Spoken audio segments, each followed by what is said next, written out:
Hello students, welcome in my channel Way to Become Expert in Sanskrit। वेदांत सार का अध्ययन करने वाले सभी स्टूडेंट्स का बहुत बहुत स्वागत है। देखिए, इससे पहले वाले वीडियो में हमने आचार्य सदानंद कृत वेदांत सार का अध्ययन किया था। उसमें हमने अनुबंध चतुष्टय का अध्ययन किया था। किसका अध्ययन किया था?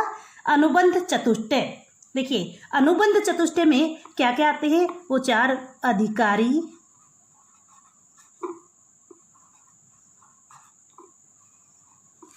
पहला कौन आता है अनुबंध चतुष्टय में? अधिकारी। दूसरा संबंध, तीसरा विषय और चौथा प्रयोजन।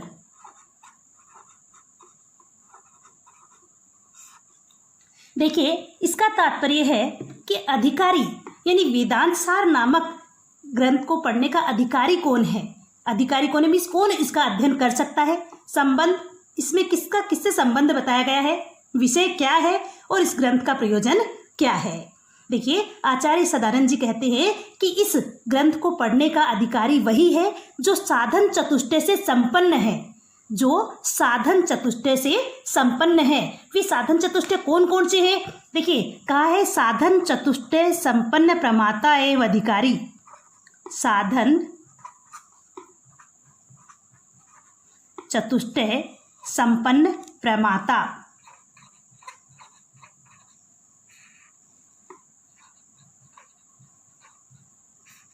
यानी साधन चतुष्टय से संपन्न प्रमाता ही इस ग्रंथ को पढ़ने का अधिकारी होता है। ठीक है, देखिए साधन चतुष्टय में वो कौन कौन से चार साधन हैं? सबसे पहला बताया है उन्होंने कि जिन्होंने विधि पूर्वक वेद वेदांगों का अध्ययन किया है। जिसने विधि पूर्वक वेद वेदांगों का अध्ययन किया है। दूसरा है जिसने समस्त वेदों के अर्थ को अच्छी प्रकार से जाना है।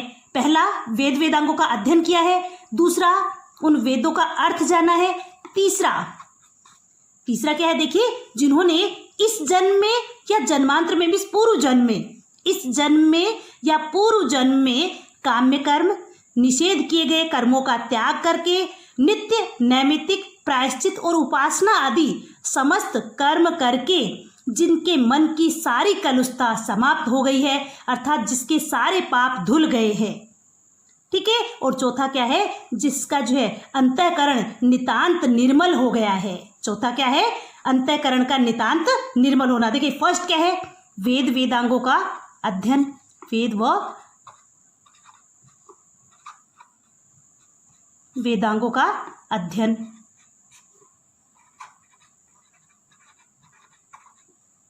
वेद व वेदांगों का अध्ययन, फर्स्ट है वेद वेदांगों का अध्ययन। दूसरा समस्त वेदों का अर्थ जानना,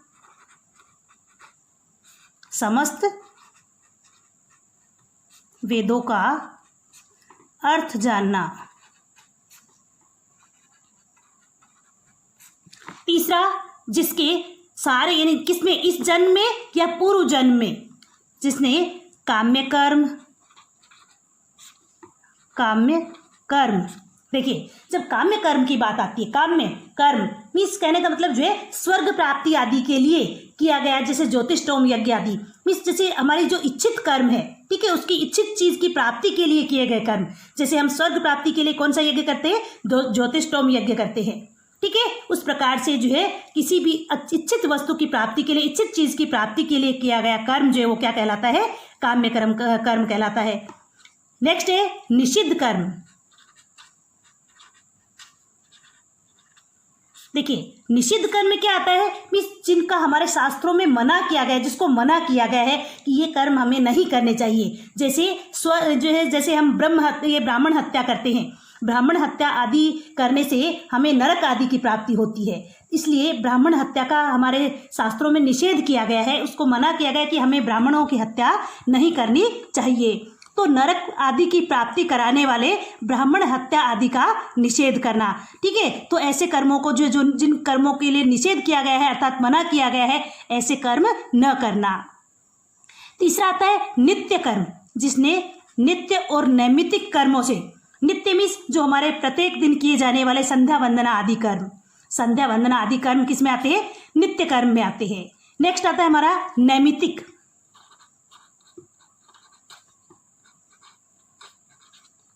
कौन सा?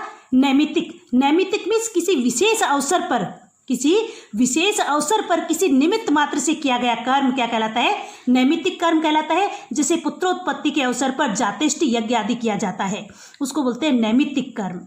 ठीक है। और उसके बाद जो है आ जाता है नैमित्तिक कर्म, उसके बाद प्रायश्चित क्या आता है? उसके बाद प्रायश्चित। देखिए फोर्थ जो है मैं आगे समझाऊंगी इसको। नैमित्तिक हो गया। अच्छा, उसके बाद आता है प्रायश्चित। कौन सा आता है? प्रायश्चित। जैसे मान लो कोई गलती कर दी हमने, कोई गलती कर दी है, उस गलती को सुधारने के लिए हम प्रायश्चित करते हैं। जिस प्रकार से पाप क्षालनार्दन मीन्स पापों को धोने के लिए जैसे चांद्रायण आदि का व्रत करते हैं, ठीक है, वो क्या होते हैं? प्रायश्चित होते हैं। और नेक्स्ट आती है उपासना। क्या है? उपासना। नेक्स्ट क्या है?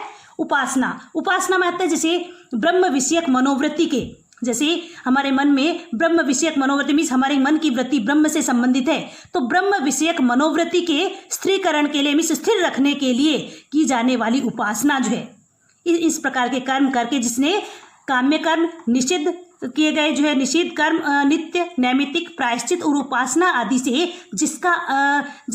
इन सब कर्मों को करने से जिसके सारे पाप, जिसकी सारी कलुषताएं दूर हो गई है। और फोर्थ हो गया है हमारा जो है नितांत निर्मल अंतःकरण। नितांत निर्मल अंतःकरण। नितांत मीन्स हमेशा हमेशा के लिए, निर्मल अंतःकरण। देखिए इन साधन चतुष्टय से संपन्न प्रमाता ही वेदांत सार नामक ग्रंथ को पढ़ने का अधिकारी होता है। नंबर 1 मैं फिर से बता दूं आपको, जिसने वेद वेदांगों का अच्छी प्रकार से अध्ययन किया है। सेकंड, जिसने समस्त वेदों के अर्थ को अच्छी प्रकार से जाना है। थर्ड, जिसने काम्य कर्म, निषिद्ध, नित्य, नैमित्तिक, प्रायश्चित और उपासना आदि कर्म करने से जिसके जो है सारे पाप धुल गए हैं, जिसकी सारी कलुषताएं समाप्त हो गई है, जिसकी सभी प्रकार की दोष जो है वो समाप्त हो गए हैं। और फोर्थ क्या है? नितांत निर्मल अंतःकरण, और जिसका अंतःकरण हमेशा हमेशा के लिए क्या हो गया है? निर्मल हो गया है। ऐसे साधन चतुष्टय से संपन्न प्रमाता ही इस ग्रंथ को पढ़ने का अधिकारी है। अब देखिए यह अधिकारी, इन साधन चतुष्टय से संपन्न प्रमाता अधिकारी जो है वह क्या करता है कि जिस प्रकार से वह अधिकारी जन्म, मृत्यु और वृद्धावस्था आदि जो है तथा रोग आदि सांसारिक कष्टों से पीड़ित होकर के अपने हाथ में भेंट लेकर ब्रह्म में निष्ठावान वेद अध्येता आचार्य के पास जाकर के उनका अनुयायी बनता है। कौन? यह अधिकारी। यह अधिकारी किस प्रकार से? जिस प्रकार से, ध्यान से सुनिए, जिस प्रकार से भीषण गर्मी से अत्यंत पीड़ित होकर के, भयानक गर्मी से पीड़ित होकर के मनुष्य अपनी व्याकुलता को दूर करने के लिए सरोवर के पास जाता है, वैसे ही यह अधिकारी साधन चतुष्टय से संपन्न यह प्रमाता, यह अधिकारी जो है वह अपने हाथ में भेंट लेकर के ब्रह्म में निष्ठावान वेद अध्येता आचार्य के पास जाकर उनका अनुयायी बनता है। और वह आचार्य भी, ब्रह्मनिष्ठ आचार्य या ब्रह्म अध्येता आचार्य जी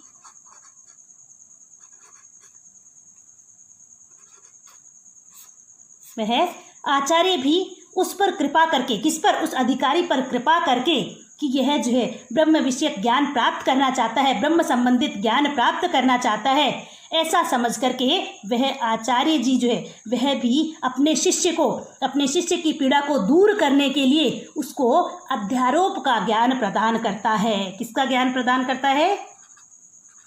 अध्यारोप का ज्ञान प्रदान करता है। किसका ज्ञान प्रदान करता है?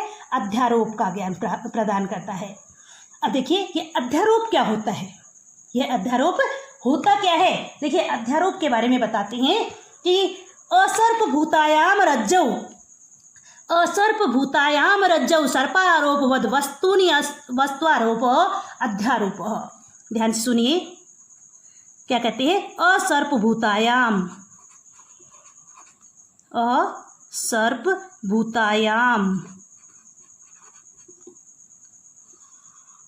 असर्पभूतायाम रज्जौ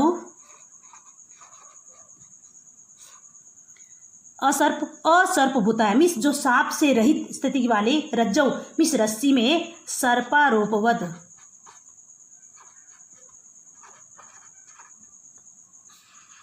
सर्पारोपवद सर्प के आरोप की तरह जो है असर्पभूतायाम मीन्स जिसमें सांप की सत्ता नहीं है ऐसी रस्सी में सांप का आरोप करना अर्थात जो है रस्सी को सांप समझ लेना रस्सी में सांप का आरोप करना अर्थात जो है वस्तुआरोप।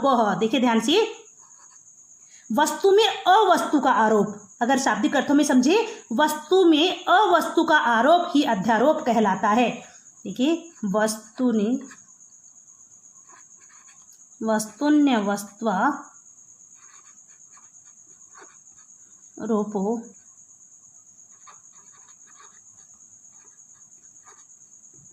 अध्यारोप।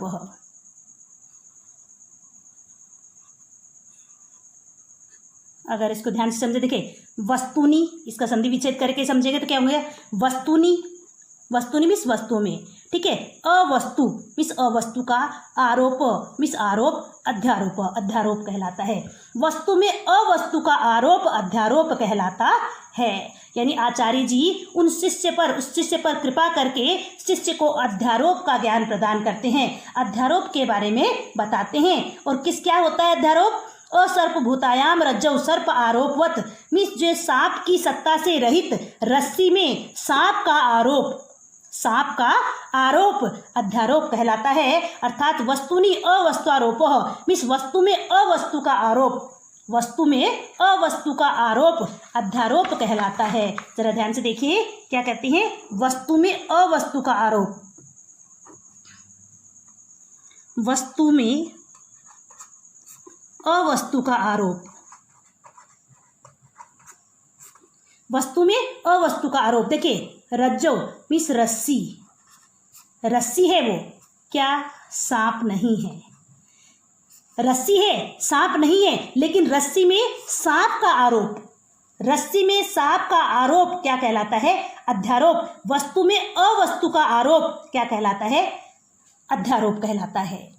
ठीक है अब देखिए यहाँ पर वस्तु क्या है और अवस्तु क्या है इसके बारे में बताते हैं। कहते वस्तु क्या होती है वस्तु के बारे में वर्णन करते हुए कहते हैं कि सच्चिदानंद अनंत द्वयं ब्रह्म वस्तु क्या है कहते सच्चिदानंद सतचित आनंद स्वरूप अद्वयम अद्वैत जिसके समान दूसरा कोई नहीं है ऐसे वो एक ही परब्रह्म जो है क्या है वो वस्तु है। सच्चिदानंद अनंत अद्वयम ब्रह्म। ध्यान से सुने सत चित आनंद मीन्स सत जो हमेशा विद्यमान है चित चैतन्य स्वरूप आनंद से परिपूर्ण अनंत मीन्स जो अनंत है अद्वयम जिसके समान कोई दूसरा नहीं है वह परब्रह्म जो है वो क्या है वस्तु है। वस्तु क्या है सच्चिदानंद परब्रह्म जो है वह क्या है वस्तु है। और उस वस्तु में देखिए ये तो वस्तु हो गई और अवस्तु क्या है अवस्तु किसे कहा गया कहते अज्ञान आदि सकल जड़ समूह अवस्तु। अज्ञान आदि सकल जड़ समूह वस्तु।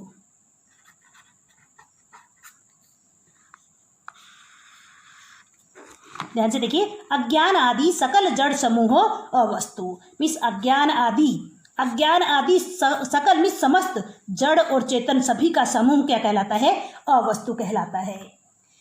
अध्यारोप क्या है वस्तु में अवस्तु का आरोप। अब वस्तु क्या है सच्चिदानंद अनंत अद्वयम ब्रह्म मीन्स कहने का मतलब सच्चिदानंद परब्रह्म जो है वो वस्तु है और उस परब्रह्म में अज्ञान आदि समस्त जड़ समूह का आरोप, अर्थात जो है ब्रह्म में ही ये सारा संसार जो है सब कुछ, ये जड़ और चेतन जो हमें दिखाई देता है यही सब कुछ है, इसका आरोप समझना मीन्स ब्रह्म में ही इन सब चीजों का अज्ञान आदि समस्त जड़ समूह का आरोप करना अध्यारोप कहलाता है। कहने का मतलब ये सारी सृष्टि समस्त संसार में जो जड़ चेतन जो सब कुछ दिखाई देता है वो सब क्या है, परब्रह्म है, वह सब कुछ ब्रह्म है। और हम इस सारी सृष्टि को जो जड़ चेतन जो सब कुछ है उसको ही सब कुछ समझने लग जाते हैं और ब्रह्म को भूल जाते हैं, उस वस्तु को भूल जाते हैं। जब ये अज्ञान आदि सब की समाप्ति होती है, जब हमारे दिमाग से अज्ञान रूपी अंधकार की समाप्ति हो जाती है, उसके बाद हमें ब्रह्म के दर्शन होते हैं, ब्रह्म के बारे में हम जो इसके बारे में जानने लगते हैं। देखिए आचार्य सदानंद जी ब्रह्म ज्ञान का प्रतिपादन करते हुए इसी क्रम में जो है सत्य और असत्य का विवेचन करते हैं। आचार्य सदानंद जी ब्रह्म ज्ञान का प्रतिपादन करते हैं और इसी क्रम में वो सत्य और असत्य का प्रतिपादन करते हैं, इसका विवेचन करते हैं और उसका विवेचन करते हुए अध्यारोप का वर्णन करते हैं। आचार्य जी कहते हैं असर्प भूतायाम रज्जौ सर्पारोपवत्, मीन्स सांप की सत्ता से रहित रस्सी में सांप का आरोप करना ही, यानी वस्तु में अवस्तु का आरोप करना ही क्या कहलाता है, अध्यारोप कहलाता है। अनेन उक्तम यत्, ये कहते हैं कि ब्रह्म ज्ञानम तु सत्यम भवति, ब्रह्म ज्ञानम तु सत्यम भवति, ब्रह्म ज्ञान तो सत्य होता है, अपिच और भी माया आच्छादितम वर्तते, वह माया से आच्छादित होता है। ब्रह्म ज्ञान क्या होता है, सत्य होता है, लेकिन यह किससे आच्छादित होता है, माया से आच्छादित होता है, माया से ढका हुआ होता है। ब्रह्म ज्ञान माया से ढका हुआ रहता है। ठीक है, क्या कहते हैं, वास्तविक ज्ञानम जो है अनेन कारणेन, इस कारण से, क्योंकि ये हमारा ब्रह्म ज्ञान जो है वह माया से ढका हुआ होता है, इसलिए हमें वास्तविकता का ज्ञान नहीं होता है। वास्तविकम ज्ञानम न भवति यतोहि यदा कश्चित् जना रज्जौ एव सर्पः अनुभवति, क्योंकि जब कोई व्यक्ति रस्सी में ही सांप का अनुभव करता है, तथा च और पलायनम करोति, जैसे रस्सी को सांप मानता है, रस्सी को क्या समझ लेता है, सांप मान लेता है और वह वहां से भाग जाता है, उसके दूर भाग जाता है, कहीं ये मुझे खा नहीं जाए, इस भय से वह व्यक्ति दूर भाग जाता है। परंच यदि यदा सर्प ज्ञानम भवति, परंतु जब उसे उस सर्प का ज्ञान होता है कि रस्सी क्या होती है और सांप क्या होता है, जब उसका आभास होता है, तदनंतरम स्व अविवेकेन उपहस्ति, तब वह अपने अविवेक पर ही हंसता है, अपनी जो बुद्धिहीनता पर ही हंसता है। तथे उसी प्रकार से जगति यत् सर्वव्याप्तम भवति, इस सारे संसार में जो सब कुछ व्याप्त है, तत्तु ब्रह्मणे ब्रह्म रूपे प्रसरति, वह तो ब्रह्म का ही ब्रह्म रूप है, ब्रह्म का ही ब्रह्म स्वरूप है, यानी ब्रह्मा जी का ही ब्रह्म है स्वरूप होता है, और हमें इस संसार को ही सब कुछ समझ लेते हैं। तान सर्वान जन दृष्ट्वा आकर्षति, जिसको देख करके सभी लोग उस पर आकर्षित हो जाते हैं। इस अज्ञान आदि समस्त जड़ समूह पर ही, इस संसार पर ही जो माया के जाल से बना हुआ है, इस माया जाल पर ही हम सब भ्रमित हो जाते हैं और इसकी ओर ही आकर्षित हो जाते हैं। कहने का मतलब इस संसार में जो हमें दिखाई देता है, जो चल अचल जो सब कुछ दिखाई देते हैं, वह ही हमें सब कुछ प्रतीत होता है, अर्थात हमें यही सब कुछ लगने लग जाते हैं, क्योंकि ये सारा संसार जो किससे ढका हुआ है, माया के जाल से ढका हुआ है। ये ब्रह्म विषय ज्ञान किससे ढका हुआ है, माया के जाल से ढका हुआ है, और हमें यह माया ही सब कुछ दिखाई देने लगती है।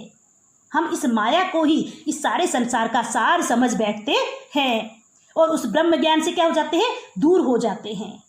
परंतु जब हमारा विवेक जागृत होता है, परम यदि विवेकम भवति, जब हमें विवेक होता है, तदा तस्य असारताम जानाति, तब हम इसके असार को, इस संसार के असार को, इसके सारहीन को अच्छी प्रकार से समझ जाते हैं।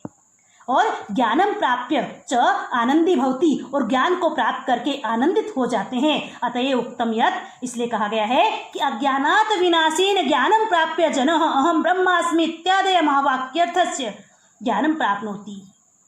क्या कहा गया है, अज्ञानात् विनाशेन, अज्ञान के विनाश हो जाने पर, अज्ञान के विनाश हो जाने पर, जब हमारे अज्ञान का विनाश हो जाता है, हमारा अज्ञान नष्ट हो जाता है, उसके बाद जनः मनुष्य अहम ब्रह्मास्मि, अहम ब्रह्मास्मि, अहम ब्रह्मास्मि,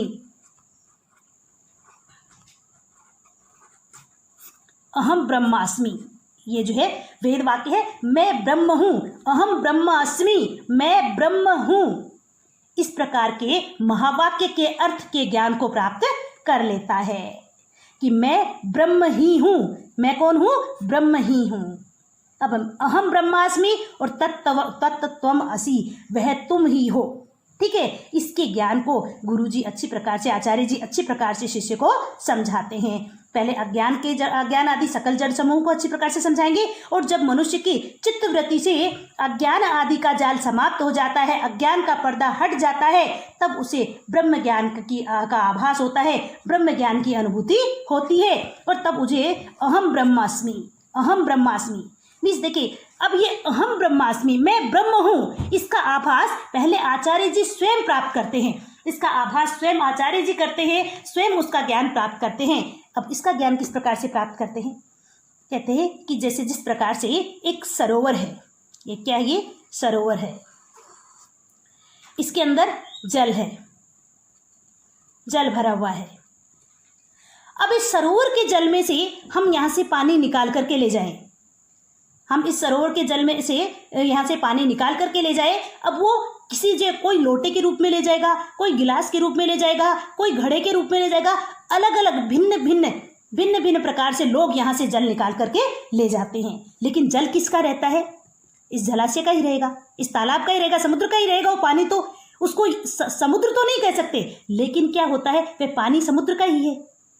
उसी प्रकार से ये जलाशय रूप ब्रह्म है। ये जलाशय रूप क्या है? ब्रह्म है, और हम सब इसके ही अंश है। हम सब जो है भिन्न भिन्न नामों से जाने जाने वाले भिन्न प्रकार के जीव है। हम किसके अंश है? ब्रह्म के ही अंश है, ब्रह्म के ही अंश है। जब हम इस ब्रह्म के ही अंश है, तो हम क्या है, आचार्य जी स्वयं महसूस करते हैं कि जो है मैं उन ब्रह्म का ही अंश हूँ, उन ब्रह्म का ही एक हिस्सा हूँ। तो इसका मतलब अहम ब्रह्मास्मि, मैं भी ब्रह्म ही हूँ। क्यों? क्योंकि मैं ब्रह्म का ही अंश हूँ, और इसलिए मैं भी ब्रह्म ही हूँ। अहम ब्रह्मास्मि, मैं ब्रह्म ही हूँ, मैं ब्रह्म ही हूँ। और उसका अनुभव करने के बाद आचार्य जी अपने शिष्य को यह ज्ञान देते हैं कि जो है तत्त्वमसि। क्या ज्ञान देते हैं आचार्य जी? तत्त्वमसि, तुम भी वही हो। तत्त्वमसि, तुम भी वही हो। तत्त्वमसि, यह भी महावाक्य है। तुम भी वही हो, तुम भी वही हो। देखिए, जिस प्रकार से मैं ब्रह्म का अंश हूं, वैसे ही तुम भी ब्रह्म के ही अंश हो। तुम भी कौन हो? ब्रह्म के ही अंश हो। तुम भी उस ब्रह्म के ही हिस्से हो, तो तुम भी उन्हीं का एक भाग हो। इसका मतलब तुम भी वही हो, अर्थात जो तुम भी ब्रह्म ही हो। जब मैं ब्रह्म का एक हिस्सा हूँ, मैं ब्रह्म का भाग हूँ, इसका मतलब मैं भी ब्रह्म ही हूँ, मैं भी ब्रह्म ही हूँ। और जो है उसी ब्रह्म के हिस्से, उसी ब्रह्म का अंश तुम हो, इसलिए तत्त्वमसि, तुम भी वही हो, अर्थात तुम भी ब्रह्म ही हो। और इस प्रकार से आचार्य जी अपने शिष्य को अहम ब्रह्मास्मि और तत्त्वमसि का उपदेश देते हैं, और इस प्रकार से जो है इस सारे संसार में ब्रह्म ज्ञान का प्रचार करते हैं। नेक्स्ट वीडियो में मैं आपको अपवाद, पंचीकरण, मोक्ष और जीवन मुक्ति, इन सब के बारे में वर्णन करूंगी। देखिए, इस वीडियो में हमने जो है अध्यारोप के बारे में अच्छी प्रकार से जान लिया कि जो है वस्तु में अवस्तु का आरोप क्या कहलाता है? अध्यारोप कहलाता है। जिस प्रकार से रस्सी में सांप का आरोप होना। वस्तु क्या होती है? सच्चित आनंद स्वरूप, सच्चिदानंद अनंत अद्वयम् ब्रह्म वस्तु है, और वह ब्रह्म किससे ढका हुआ है? माया के जाल से ढका हुआ है, जिसको हम वास्तविकता समझ बैठते हैं, जिसको हम सब कुछ समझ बैठते हैं। और वास्तविकता में वह सब कुछ क्या है? ये सारा संसार किसका जाल है? माया का एकमात्र जाल है सब कुछ क्या? ब्रह्म ही है। सब कुछ ब्रह्ममय है, ब्रह्म स्वरूप है, ब्रह्म से परिपूर्ण है। और अवस्तु अज्ञान आदि सकल जड़ समूह अवस्तु, अज्ञान आदि समस्त जड़ समूह जो है वो क्या है? अवस्तु है। अब अज्ञान को जो है समष्टि और वेष्टि के रूप में भी जो है बताया गया है। अज्ञान जो है एक समूह के रूप में होता है, वेष्टि अलग अलग भिन्न भिन्न प्रकार से भी जो है इसको समष्टि और वेष्टि के रूप में भी अज्ञान का वर्णन हम आगे करेंगे। ठीक है, संसार जो है क्या है? जो संसार में जो सब कुछ चल और अचल है, वह सब कुछ किससे ढका हुआ है? माया से ढका हुआ है।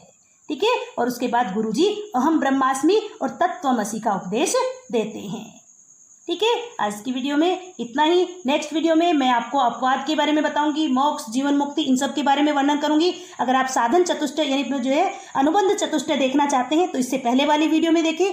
ये अध्यारोप के बारे, इस वीडियो में मैंने अध्यारोप के बारे में समझाया है। आप इसको अच्छी प्रकार से देखें, पढ़ें, और अगर आपको कुछ भी चीज़ समझ में नहीं आई है तो आप कमेंट बॉक्स में ज़रूर लिखें। अगर आपको वीडियो अच्छी लगी हो तो भी आप कमेंट बॉक्स में अवश्य लिखें, ताकि जो है हमें पता चलता रहे कि जो है हमारी की गई मेहनत से आपको कितना कितना जो है क्या क्या लाभ प्राप्त हो रहा है। वीडियो देखने के लिए आपका बहुत बहुत धन्यवाद।